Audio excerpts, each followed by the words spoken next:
Assalamualaikum warahmatullahi wabarakatuh. Salam sejahtera untuk kita semua. Perkenalkan, nama saya Debbie Eka Putri, Sarjana Ekonomi, Magister Manajemen. Salah satu dosen dari program studi manajemen bidang manajemen keuangan di Sekolah Tinggi Ilmu Ekonomi Sultan Agung Pematang Siantar. Salah satu kewajiban saya sebagai seorang dosen adalah menerapkan tridharma perguruan tinggi, yaitu salah satunya adalah di bidang pengajaran. Pada kesempatan kali ini, saya akan memaparkan salah satu mata kuliah yang saya ampu, yaitu Manajemen Keuangan 1 di program studi manajemen semester 3 dengan bobot yaitu 3 SKS. Mata kuliah ini merupakan mata kuliah yang wajib dari prodi, yaitu supaya mahasiswa mampu mengikuti mata kuliah lainnya yang sesuai dengan materi lanjutan. Kemudian, manajemen keuangan adalah mata kuliah yang mendeskripsikan suatu konsep yang relevan dengan proses perencanaan, pengendalian, dan pengambilan keputusan di bidang keuangan dalam suatu perusahaan yang meliputi 3 topik utama, yaitu keputusan investasi, pendanaan, dan keputusan manajemen aktiva. Kemudian, saya juga akan menjelaskan teknik pengajaran saya, yaitu menggunakan metode DIA, yaitu Delivery, Interaction, dan Assessment.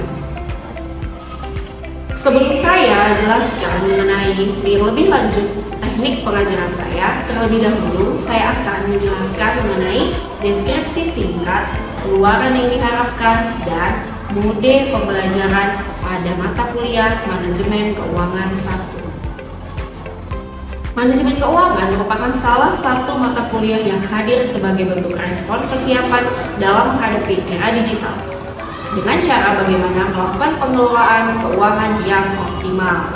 Pengelolaan keuangan yang dimaksud yaitu melakukan perencanaan keuangan hingga melakukan pengambilan keputusan yang bijak di bidang keuangan. Perencanaan keuangan diharapkan mampu untuk membantu dalam mengatasi masalah keuangan yang ada. Selain itu, lakukanlah investasi. Dengan berinvestasi juga menjadi salah satu alternatif dalam melakukan perencanaan keuangan. Selain itu, dalam memenuhi kebutuhan perusahaan juga akan ada baiknya untuk berhutang. Bijak dalam mengelola hutang juga merupakan salah satu langkah yang paling baik yang efektif juga dalam melakukan pengelolaan keuangan. Dengan mengikuti mata kuliah manajemen keuangan ini, mahasiswa diharapkan untuk mampu dalam memahami beberapa hal berikut. Yang pertama, mampu mengidentifikasi ruang lingkup dari manajemen keuangan. Yang kedua, mampu mengevaluasi kondisi keuangan perusahaan dengan analisis laporan keuangan. Yang ketiga, mampu menganalisis, mengevaluasi kinerja perusahaan dengan analisis rasio keuangan. Kemudian yang keempat, mampu mengidentifikasikan, membandingkan, dan menginterpretasikan kinerja keuangan dengan menggunakan metode DuPont System. Kemudian yang kelima, mampu menganalisis, menghitung sumber, dan penggunaan dana yang optimal. Kemudian yang keenam, mampu menganalisis dan menentukan kas serta surat berharga yang optimal. Yang ketujuh, mampu menganalisis pengelolaan keuangan dengan konsep dari nilai waktu uang. Yang kedelapan, mampu menganalisis menentukan strategi investasi pada obligasi. Kemudian yang kesembilan, mampu menganalisis, menentukan, hingga menerapkan serta mengaplikasikan strategi investasi pada saham. Yang terakhir, menganalisis volume penjualan minimum dengan break-even point. Nah, untuk bisa mencapai kemampuan tersebut, mahasiswa akan diberikan topik-topik yang akan dibahas selama 14 kali pertemuan dengan menggunakan metode hybrid learning, yaitu dengan media luring maupun daring. Berikut adalah topik yang akan dibahas. Yang pertama, pendahuluan manajemen keuangan, yaitu mengenai konsep dasar dari manajemen keuangan. Yang kedua, analisis laporan keuangan. Yang ketiga, analisis rasio keuangan. Yang keempat, analisis kinerja keuangan menggunakan analisis DuPont System. Yang kelima, sumber dan penggunaan dana. Yang keenam, manajemen kas dan surat berharga. Ketujuh, nilai waktu uang. Dan yang kedelapan, penilaian obligasi. Kesembilan, penilaian saham. Serta yang terakhir 10 adalah analisis break-even point. Kemudian, setelah kita mengetahui gambaran singkat dari mata kuliah manajemen keuangan 1 tersebut yang saya ampu, selanjutnya saya akan menjelaskan teknik pengajaran saya, yaitu dengan menggunakan metode DIA, Delivery, Interaction, dan Assessment. Teknik pengajaran yang pertama tersebut tadi adalah delivery. Delivery adalah bagaimana cara saya menyampaikan perkuliahan kepada mahasiswa supaya mahasiswa di kelas dapat menyerap materi yang saya sampaikan dengan baik. Ada 2 strategi yang saya gunakan, yaitu yang pertama menggunakan textbook. Textbook yang saya gunakan yaitu merupakan karangan dari Syekh Yunan dengan materi yaitu atau dengan judul buku Manajemen Keuangan dengan Perencanaan, Analisis, dan Pengendalian Keuangan. Nah, materi dari e-book juga saya tambahkan dalam mata kuliah ini, dan juga materi yang relevan dan juga materi yang up to date dan terkini tentang pemberian studi dari manajemen keuangan. Kemudian yang kedua yaitu ada pembahasan dari case study setiap minggunya. Saya juga meminta kepada mahasiswa untuk menyelesaikan sebuah case study dan membuat evaluasi pembelajaran setiap minggunya. Dengan cara ini tentunya mahasiswa akan lebih siap dalam membahas setiap contoh soal yang ada dan akan dibahas di kelas. Kemudian saya juga akan membuat pembahasan dengan metode problem based learning, serta memberikan topik yang up to date dan berkaitan dengan materi pembelajaran yang dapat diangkat sebagai judul penelitian tugas akhir atau skripsi pada mahasiswa nantinya.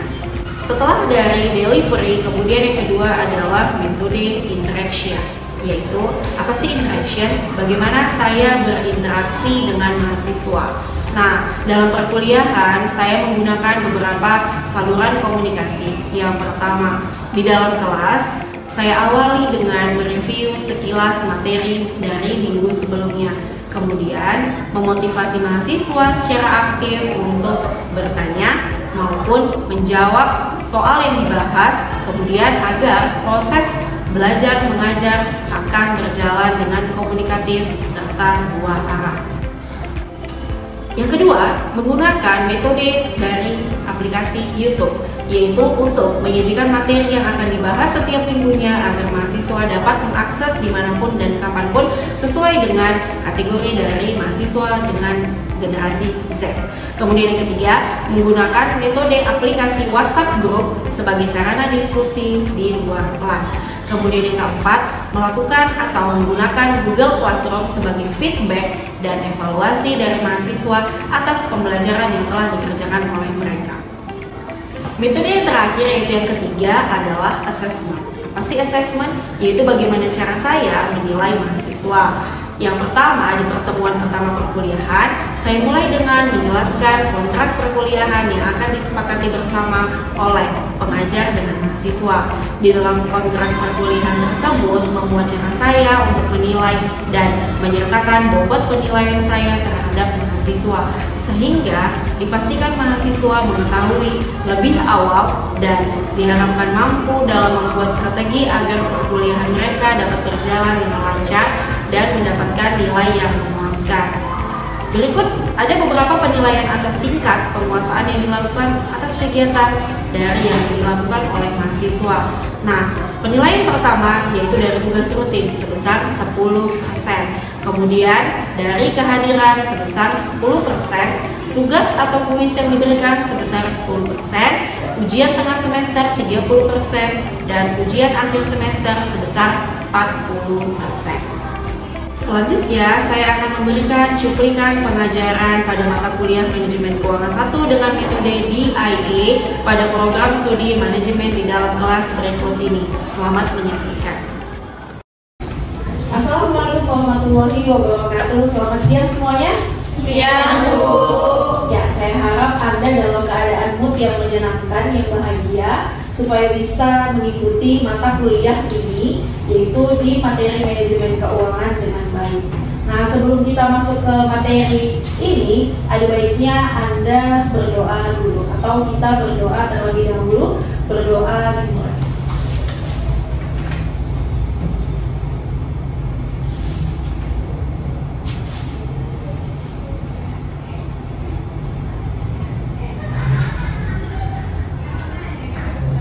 Baik, doa selesai. Oke. Nah, di materi pertama ini kita kita akan membahas mengenai yang dipelajari selain dari manajemen pemasaran, operasional, kemudian manajemen sumber daya manusia, dan juga proses dari manajemen industri. Nah, baik, hal yang perlu dipahami dalam sub pokok materi di pembahasan konsep dasar manajemen keuangan. Yang pertama, kita harus paham sih sebenarnya apa itu konsep dasar atau pengertian dari manajemen keuangan itu sendiri ya. Kemudian yang kedua, ada juga perbedaan, apa sih bedanya akuntansi dengan manajemen keuangan. Kemudian yang ketiga, apa sih fungsi dasar, mengapa harus belajar manajemen keuangan. Kemudian yang keempat, apa sebenarnya tujuan dari manajemen keuangan itu sendiri. Nah, jadi di pembahasan yang pertama ini Anda harus menguasai 4 sub pokok bahasan ini. Saya rasa cukup jelas ya. Apa saja hal-hal yang penting untuk memulai sebuah kegiatan usaha. Nah, yang pertama, investasi jangka panjang apa sih yang akan Anda lakukan? Oke, kemudian yang kedua, apakah akan menggunakan sumber dana jangka panjang untuk mendanai sebuah investasi yang akan Anda gunakan untuk jangka panjang tersebut. Kemudian yang ketiga, bagaimana Anda akan mengelola kegiatan keuangan perusahaan Anda sehari-hari. Nah, jadi yang tiga ini sangat penting sekali untuk konsep dasar di manajemen keuangan. Apalagi manajemen keuangan itu sangat penting untuk mendanai seluruh aktivitas kegiatan perusahaan. Bagaimana kalau perusahaan tidak punya modal, tidak punya aset, dan hutang? Kalau hutang itu sebenarnya untuk kebijakan ya, kebijakan dalam pengelolaan hutang. Bukan berarti di sebuah perusahaan itu atau di kita sendiri tidak boleh mempunyai hutang, boleh. Hanya saja kita harus bijak dalam mengelola hutang tersebut. Nah, jadi 3 konsep ini sebenarnya adalah proses untuk mempelajari konsep dasar keuangan dalam memulai sebuah usaha untuk di individu sendiri. Konsep dasar manajemen keuangan ini tadi adalah sebenarnya pengertian ya, pengertian dari manajemen keuangan. Nggak susah kok sebenarnya, hanya ada 2 kata, manajemen dan keuangan. Dimulai dari yang pertama ada tadi perencanaan, hingga yang terakhir itu ada pengawasan. Nah, bagian keuangannya ngapain? Gitu ya. Nah, bagian keuangannya adalah fungsinya itu untuk mengelola uang, baik kas atau modal yang masuk, baik aset lancar maupun aset tidak lancar. Ini sudah pernah ya dibahas di akuntansi. Oke. Nah, kemudian ada dana, baik modal, ada modal sendiri dan modal pinjaman. Kemudian oleh sebab itu, perlu adanya tadi perencanaan hingga pengendalian dalam menggunakan atau memenuhi kebutuhan dana yang ada di perusahaan. Itulah konsep dasar dari manajemen keuangan. Kira-kira paham ya Bapak Ibu sampai di sini terkait dengan manajemen keuangan? Nah, jadi apalagi sih tambahan yang harus diperhatikan di dalam manajemen keuangan ini? Yang pertama adalah menerapkan prinsip keuangan dalam suatu organisasi. Jangan sampai prinsip dasar dari manajemen keuangan itu tidak diterapkan di perusahaan. Oke. Kemudian untuk menciptakan dan mempertahankan nilai melalui pengambilan keputusan. Nah, sebagai seorang manajer keuangan, setelah mengelola sampai mengendalikan keuangan, manajer keuangan harus mampu mengambil keputusan, setelah adanya proses sampai dari perencanaan hingga pengendalian keuangan tadi. Nah jadi fokus di manajer keuangan itu adalah ujungnya mengambil keputusan setelah apa? Setelah merencanakan hingga mengendalikan keuangan yang ada di perusahaan. Ya. Baik, lanjut kita, apa sih sebenarnya perbedaan dari manajemen keuangan dan akuntansi? Sebenarnya kalau di persamaannya hampir mirip ya. Sama-sama namanya juga akuntansi, pasti menceritakan masalah keuangan. Di manajemen keuangan pasti juga menceritakan masalah keuangan. Namun, apa sih yang membedakan ya akuntansi dengan manajemen keuangan? Nah, sebenarnya itu adalah masalah periode waktu. Ya, kalau di akuntansi itu bicara tentang masa lalu. ya, bukan biar berlalu, bukan. Namun segala hal yang termasuk dalam pembelian, oke, itu semua harus dicatat. Nah, itulah yang akuntansi. Kalau yang manajemen keuangan itu tidak perlu mencatat lagi, hanya perlu melihat catatan tersebut supaya apa? Bisa untuk mengelola keuangan hingga yang namanya tadi mengambil keputusan.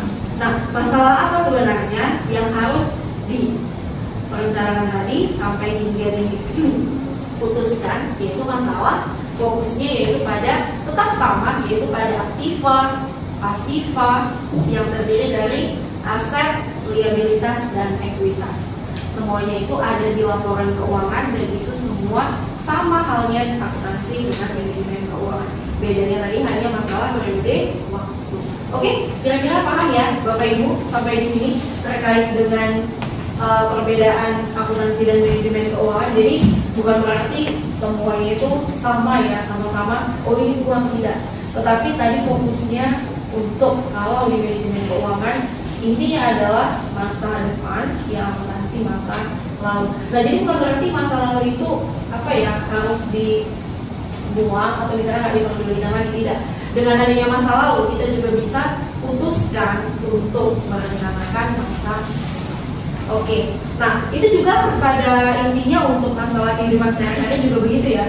Dengan melihat masa lalu, kita juga bisa berpikir bagaimana cara memutuskan apa yang terbaik untuk kita kelola hingga kita putuskan untuk masa depan. Oke, next. Oke, perusahaan juga begitu. Ya, jangan selalu mengharapkan istilahnya menambah aset terus. Coba aset tersebut diputuskan untuk dibuat sebuah investasi. Supaya apa? Aset yang ada setelah diinvestasikan menjadi bertambah, bukan menjadi aset yang menumpuk dan aset yang menganggur gitu. Itulah maksud dari fungsi manajemen keuangan yang pertama, yaitu adanya keputusan investasi. Kemudian yang kedua, yaitu masalah keputusan melakukan yang namanya pendanaan. Nah, ini yang saya katakan tadi terkait dengan masalah hutang. Jadi bukan berarti hutang itu tidak bagus atau tidak baik, ya, bagus jika dikelola dengan baik. Oke, nah, nggak semuanya segala hal perusahaan itu yang namanya asetnya itu atau mempunyai aset itu dengan memiliki uang sendiri, ya. Pastinya mereka misalnya membeli sebuah kendaraan atau sebuah fasilitas yang ada di perusahaannya. Jika uangnya tidak cukup, mereka pasti membutuhkan yang namanya modal. Itulah memutuskan sebuah pendanaan. Baik, tadi ada nggak sih modal sendiri di perusahaan? Kalau tidak ada, cobalah untuk meminjam dana dari perusahaan lain atau pihak ketiga. Itulah dia untuk keputusan pendanaan. Makanya dibuat di sana adalah memperoleh dana, yaitu dengan liabilitas dan ekuitas. Liabilitas itu adalah masalah hutang, baik jangka pendek maupun jangka panjang. Nah, kita yang putuskan seperti yang manajemen pengertian dari manajemen keuangan tadi. Kita yang putuskan kita mau hutang jangka apa? Jangka pendek kah atau jangka panjang? Nah, dengan adanya kita memberikan dividen, otomatis investor akan mau lagi menanam sahamnya di perusahaan kita, menanamkan investasi. Jadi kita tidak boleh misalnya gini, kita mau tadi berhutang gitu ya. Nah, namun kita juga lakukan investasi ya kepada investor yang mau menanamkan sahamnya ke kita. Dan kita juga nggak boleh, kalau kita punya laba, kita tidak boleh menanamkannya sendiri laba tersebut di perusahaan kita. Ya, jangan kita gunakan untuk apa? Menambah gaji karyawan lagi, tidak menambah kendaraan, jangan. Oke, usahakan dulu memberi dividen kepada investor yang menanam saham atau investasi di perusahaan kita. Nah, kalau kita sudah berikan dividen, otomatis mereka akan menambah dana investasinya kembali di perusahaan kita. Itulah fungsi manajemen keuangan. Oke, baik. Terakhir di tujuan manajemen keuangan itu adalah untuk meningkatkan nilai dari perusahaan atau kekayaan pemilik pemegang saham perusahaan dan bagi perusahaan yang telah go public itu tercermin dari harga pasar sahamnya. Jika harga pasar sahamnya optimal dan standar, itu pasti akan disenangi oleh siapa tadi? Oleh investor. Oke, paham ya? Nah, jadi bukan semata-mata itu untuk memaksimalkan laba keuntungan perusahaan sendiri. Ya, kalau misalnya keuntungan semua difasilitasi untuk perusahaan, ya investor tadi fokusnya adalah tidak mau menanam saham kembali di perusahaan. Dan juga apalagi di tujuan manajemen keuangan itu adalah memberikan yang namanya CSR atau Corporate Social Responsibility, yaitu untuk apa? Yaitu tanggung jawab dari perusahaan kepada siapa? Orang-orang atau juga perusahaan atau juga lingkungan sekitar yang ada di perusahaan tersebut. Nah, semuanya itu perlu apa? Perlu adanya pengelolaan atau penganggaran hingga keputusan manajer keuangan untuk melakukan yang namanya CSR tersebut. Oke. Baik. Setelah penjelasan materinya tadi, ada yang ingin kita diskusikan atau ada yang kurang jelas atau bagaimana? Silahkan Bapak Ibu. Saya ingin bertanya, setelah penjelasan mengenai investasi tersebut, saya tertarik untuk melakukan investasi. Investasi apakah yang tepat untuk generasi kami, yaitu generasi Z? Dan bagaimana cara untuk melakukan investasi yang tepat? Oke, baik. Nah, tertarik ya untuk melakukan investasi? Siapa sih yang gak tertarik untuk melakukan investasi? Oke, zaman sekarang, apalagi Anda generasi Z, oke, di bawah dari generasi milenial. Oke, kami aja generasi milenial itu sangat tertarik sekali melakukan yang namanya investasi. Nah, sebelum itu perlu dipahami terlebih dahulu apa sih bedanya investasi dengan manajemen keuangan. Nah, sebenarnya kalau investasi itu kan penanaman modal ya. Oke, kalau manajemen keuangan itu apa? Pengelolaan yang namanya dana dan juga modal. Nah, jadi sebenarnya pertama sekali itu adalah kita harus paham dulu bagaimana cara mengelolanya, baru kita melakukan investasi. Jangan terbalik ya. Jangan lakukan investasi tanpa paham manajemen keuangannya. Harus paham dulu manajemen keuangannya, baru melakukanlah investasi. Bisa ya? Oke. Nah, jadi itu dulu. Kemudian yang apa sih investasi yang menarik yang bisa dilakukan oleh Gen Z, ya kan? Yang pertama, kalau kalian istilahnya yang sudah bekerja mungkin bolehlah untuk melakukan investasi emas. Selain menabung, kalau menabung itu sudah hal biasa ya, itu investasi yang paling sederhana untuk generasi Z. Nah, ini terkait dengan reksadana ya, atau pasar modal ataupun pasar saham. Kemudian apalagi sih selain itu gitu ya. Nah, lakukanlah kalau misalnya terkait dengan peer-to-peer lending, tapi itu sih hampir mirip ya dengan yang namanya saham. Mungkin itu gak terlalu sih di milenial, mungkin ada yang emas sama yang saham. Nah, itu saja mungkin yang untuk investasi. Kalau kalian sudah mempunyai nama, mungkin brandnya sudah bagus, itu bisa menghasilkan uang dan juga uangnya bisa diinvestasikan. Oke. Setelah itu ada lagi yang perlu kita diskusikan terkait dengan materi ini? Boleh? Silakan.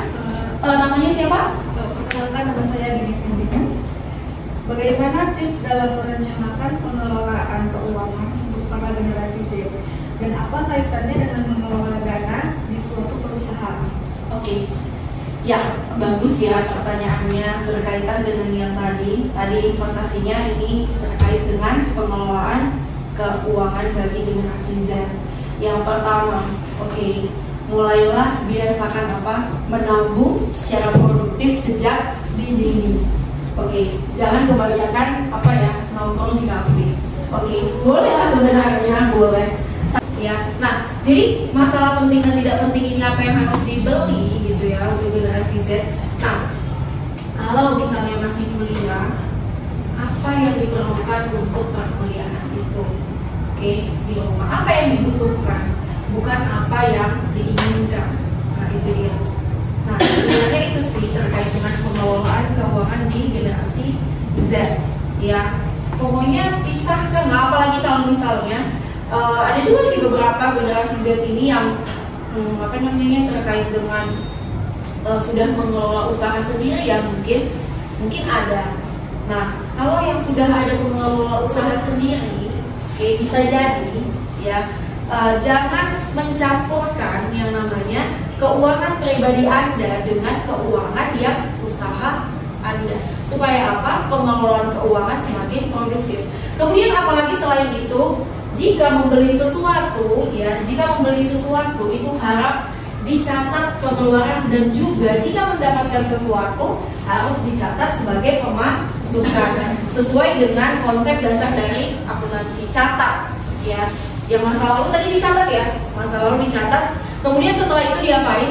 Ya, diputuskan uang kamu sudah ada berapa, kamu akan melakukan investasikan atau melakukan yang namanya nabung, atau juga apalagi berusaha dan lain-lain. Itu dia. Nah, kaitannya ya dengan perusahaan sama aja kok. Kalau di perusahaan terkait dengan manajemen keuangan atau mengelola keuangan sesuai dengan prinsip dari manajemen keuangan tersebut. Oke, kira-kira paham sampai di sini? Paham? Iya. Ya. Sekianlah untuk materi kita hari ini. Semoga dapat bermanfaat bagi Anda semua. Kemudian saya juga disediakan channel nanti di YouTube saya, yaitu terkait dengan materi hari ini. Supaya apa? Lebih menambah wawasan Anda terkait dengan konsep dasar manajemen keuangan. Nah, kemudian juga ya, jika ada hal-hal lagi yang kurang jelas, boleh kita diskusikan melalui grup WhatsApp ya. Dan kemudian tugas yang nanti Anda kerjakan sebagai evaluasi adalah dari buku Syekh Yunan untuk materi pertama, dan silahkan kirim jawaban Anda tersebut melalui feedback dari mata kuliah ini dari Google Classroom. Oke, bisa ya Bapak Ibu? Bisa. Baik, sekian untuk materi hari ini. Semuanya selamat siang dan Assalamualaikum warahmatullahi wabarakatuh.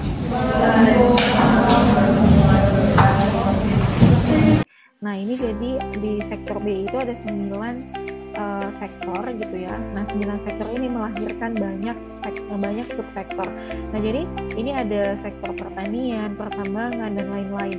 Nah, kebetulan nih contoh saya itu ada di sektor yang kedua, yaitu industri manufaktur atau industri pengolahan, yang termasuk ke sektor yang ketiga industri dasar dan kimia, yaitu ke subsektor yang ketiga juga. Jadi subsektor logam dan sejenisnya saya buka.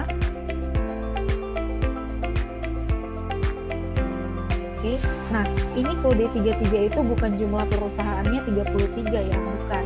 Nah, melainkan bahwasannya 33 ini adalah kode dari sektor yang ketiga dan subsektor yang ketiga. Jadi 33 bukan jumlahnya. Nah, jadi jumlah itu dapat dilihat dari ini 1 sampai 10, dan juga kalau misalnya 1 sampai 10 berarti ada sambungannya 11 sampai 17. Kalau misalnya tadi angkanya genap 11 sampai 20 berarti kamu harus cek ke bawah lagi, itu pastinya ada lagi perusahaannya.